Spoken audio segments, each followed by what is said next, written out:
Áudio 19 da História da Vida de George Miller. Capítulo 11. Comida para as crianças. O rei está morto. Longa vida à rainha. Era o título da edição de terça-feira, 20 de junho de 1837, do jornal Bristol Times. George já sabia o que tinha acontecido, como quase todos em Bristol. As notícias viajavam rápido. Todas as bandeiras tinham sido baixadas para meio mastro. As lojas estavam fechadas e os sinos da igreja tocavam sem parar. À noite, depois do jantar, George e Mary Miller passaram um longo tempo orando pela nova rainha de 18 anos, Vitória. Lídia, por outro lado, queria saber sobre o que se tratava tudo aquilo e perguntou: "Por que os sinos da igreja não param de tocar, papai? Eles estão quebrados?" "Não, minha querida", respondeu George, puxando-a para o colo.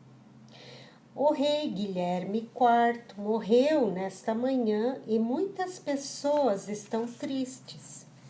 Ele deve ter sido muito importante, disse Lídia. Ele era, George respondeu, e as pessoas na Inglaterra estão tristes. Mas no sábado todos ficarão felizes e teremos o maior desfile que você já viu. Celebraremos uma nova rainha. Seu nome é Rainha Vitória e ela é apenas 13 anos mais velha que você. Lídia riu com o que ele dissera.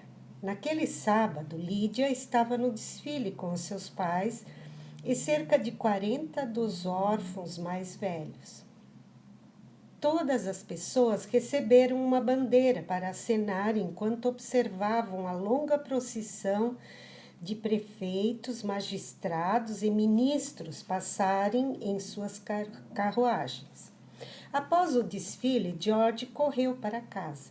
Ele ainda tinha muito trabalho a fazer se fosse abrir um orfanato de meninos no número 3 da rua Wilson, até o final do mês. A necessidade do novo orfanato, que abrigaria cerca de 40 meninos, tornara-se urgente, já que não havia outro lugar para mandar os meninos da casa infantil quando completassem 7 anos de idade. O terceiro orfanato foi aberto na hora certa e George era agora responsável por 81 crianças e 9 funcionários em tempo integral. A lista de espera de crianças que queriam entrar no orfanato era grande o suficiente para encher mais 3 orfanatos. Além de cuidar dos órfãos, ele, por meio da Instituição para o Conhecimento Bíblico Nacional e no exterior, oferecia educação para 350 crianças nas escolas de dia e outras 320 nas escolas dominicais. Mais tarde naquele ano, George esperava receber as primeiras cópias do livro que escreveu, Narrativa de Algumas Formas que o Senhor lidou com George Miller, que estava sendo impresso. Não fora uma decisão fácil publicar um livro sobre o que ele havia aprendido até o momento presente na vida cristã. Na verdade, George orou mais sobre a publicação do livro que sobre qualquer outra decisão que já tomara na vida. A última coisa que queria fazer era parecer mais importante ou dar a impressão de ter mais fé que outros cristãos. Contudo, tantas pessoas lhes escreviam pedindo conselhos sobre como viver a vida simples de fé, que por fim decidiu colocar tudo em um livro. O livro vendeu muito rápido e, mais do que nunca, ele foi convidado a falar em outras igrejas. No entanto, não lhes foi possível aceitar os convites por um simples motivo. George Miller era um homem muito doente.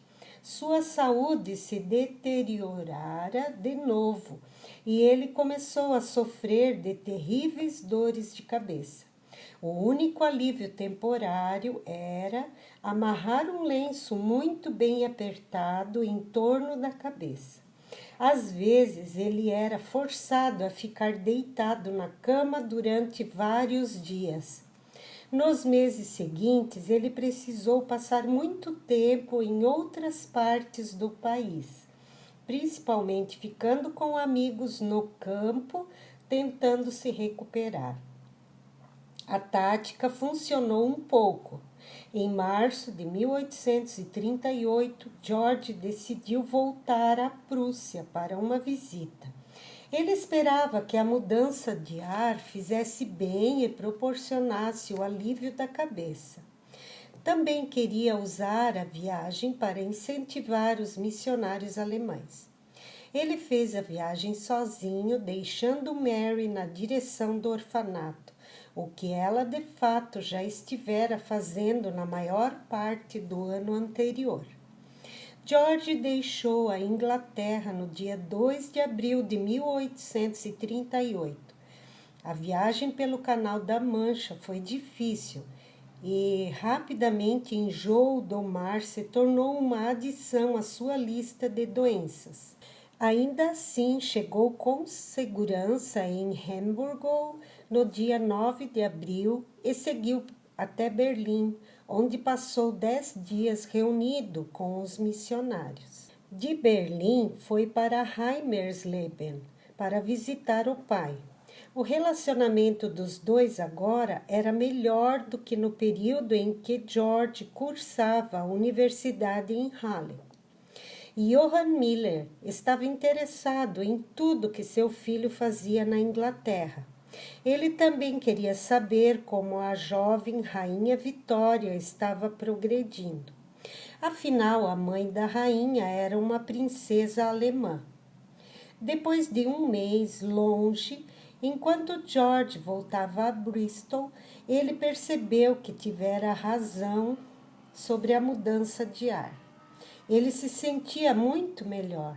Na verdade, embora adoecesse de vez em quando, nunca mais experimentou longas e difíceis crises da doença como a que acabara de sofrer. Foi muito bom que George não ficasse longe por muito tempo, porque as coisas estavam se tornando difíceis em Bristol. Em 18 de agosto de 1838, ele escreveu no diário: "Não tenho um centavo na mão para os órfãos. Em 1 ou 2 dias precisarei de novo de muitas libras. Os meus olhos estão no Senhor." No final do dia chegaram 5 libras, um presente de uma senhora que vendera algumas joias em benefício dos órfãos. Era dinheiro suficiente para comprar comida para mais um dia. Mas à noite eles estavam de volta à mesma situação.